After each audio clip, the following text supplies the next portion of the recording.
का नाम आप चुके हैं और चैप्टर नंबर 8 जो कि हमारा बायो का चैप्टर था उसके आगे हम कंटिन्यू करने जा रहे हैं। देखिए आज मैं जो है रिप्रोडक्शन इन ह्यूमन बींग्स के बारे में बताऊँगी। ओके, इसके मेन पॉइंट्स मैंने एक्सप्लेन किए हुए हैं यहाँ पे। Okay, first humans use sexual mode of reproduction.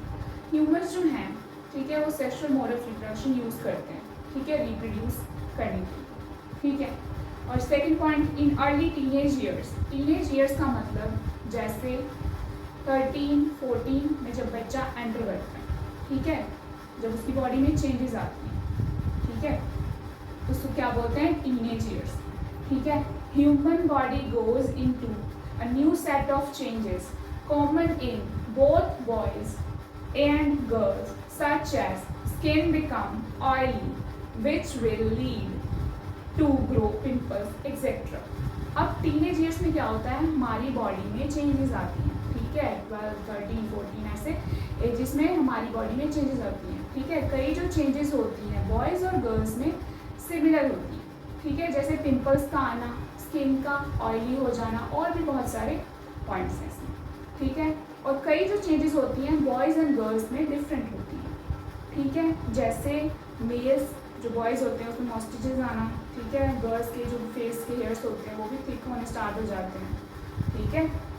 a lot of changes okay occur during teenage years okay।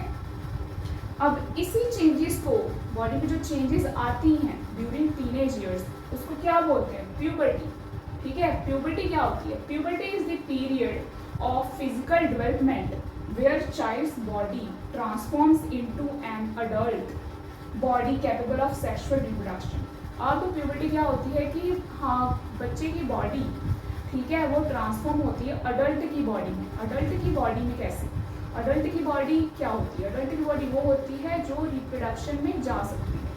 तो चाइल्ड जब अडल्ट में ट्रांसफॉर्म होता है, उसकी बॉडी जो है अडल्ट में ट्रांसफॉर्म होती है, दैट इज कॉल्ड प्यूबर्टी। वही जो टाइम पीरियड होता है ना चाइल्ड की बॉडी का डेवलपमेंट इनटू अडल्ट बॉडी, वही क्या होता है हमारा प्यूबर्टी, ठीक है। फिजिकल डेवलपमेंट जो होती है, जो भी चेंजेस मैंने ऊपर बताई थी वो सारी इसमें आती हैं, ओके।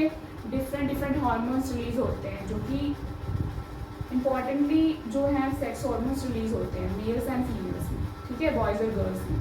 अब प्यूबर्टी जो है इसकी भी एज है, कब ये साइंस जो है स्टार्ट हो जाते हैं। गर्ल्स में जो है 8 to 13 ईयर्स प्यूबर्टी के साइंस स्टार्ट हो जाते हैं, ठीक है, और बॉयज़ में 9 to 14 years, okay.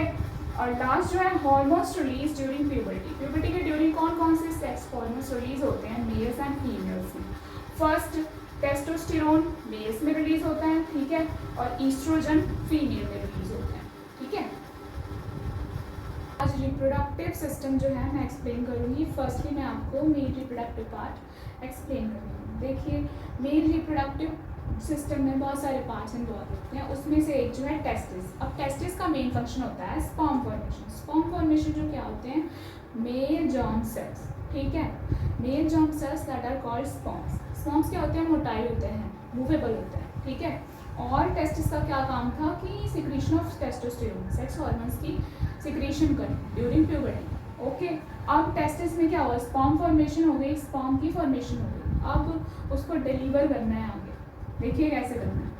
Bast reference अब टेस्टिस के साथ कहाँ पे जाएगा, एक यूरिनरी ब्लैडर के साथ, ब्लैडर से एक पाइप लाइक स्ट्रक्चर आता होता है, ठीक है, उसमें ये टेस्टिस जो है स्पर्म फॉर्म करके उसको आगे सेंड कर देते हैं, ठीक है। वास्ट रेफरेंस में पाइप लाइक स्ट्रक्चर में आगे सेंड कर देते हैं स्पर्म्स को। फिर स्पर्म जाते हैं, देन डिफरेंट ग्लैंड जो होते हैं उससे पास करते हुए बाद में फीमेल जर्म सेल के साथ फ्यूज होकर एक जाइगोट बना देते हैं, ठीक है। ये पूरा प्रोसेस होता है रिप्रोडक्शन का, ठीक है। कौन से ग्लैंड्स इन्वॉल्व हैं, seminal vesicle and prostate gland, ठीक है, प्रोस्टेट ग्लैंड और सेमिनल वेसिकल, ठीक है। अब सेमिनल वेसिकल का मेन काम क्या है, इसमें ये जो है सिक्रीशन प्रोवाइड करते हैं, नरिशमेंट प्रोवाइड करते हैं, ठीक है, फ्लूइड लाइक सिक्रीशन करते हैं। और यही जो सिक्रीशन है ये स्पर्म की मूवमेंट में हेल्प करते हैं और इसको जो है नरिशमेंट प्रोवाइड करते हैं, ठीक है।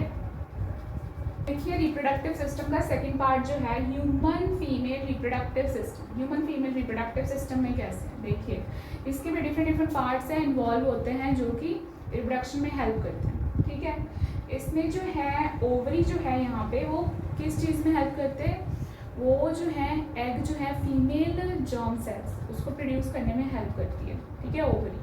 ओके, और जो हार्मोन होता है फीमेल का ईस्ट्रोजन, उसकी भी प्रोडक्शन में ओवरी ही इन्वॉल्व होती है। ठीक है, ओवरी ने एग प्रोड्यूस किया।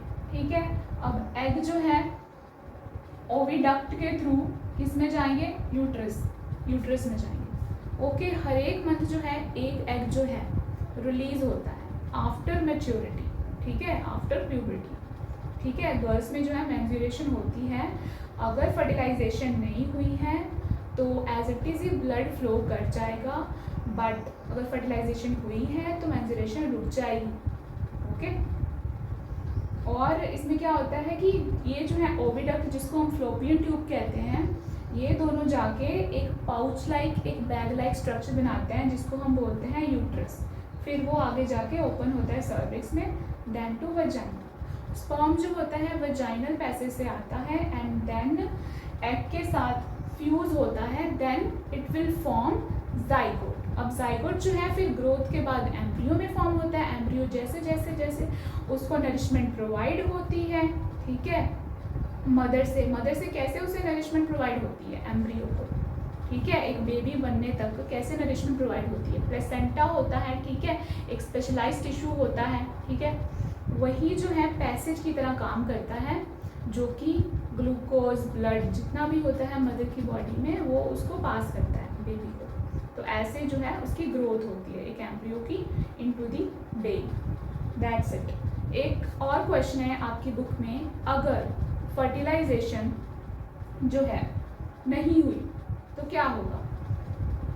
फर्टिलाइजेशन नहीं हुई तो मेंस्ट्रुएशन होती है गर्ल्स में, जो कि कितने दिन तक होती है, 2 to 8 डेज तक होती है। ठीक है, ये सारा था ह्यूमन फीमेल रिप्रोडक्टिव सिस्टम के बारे में। ठीक है, और मेल रिप्रोडक्टिव सिस्टम मैंने पहले ही एक्सप्लेन कर दिया था। That's all about this chapter, chapter number 8 finished. Okay, thank you.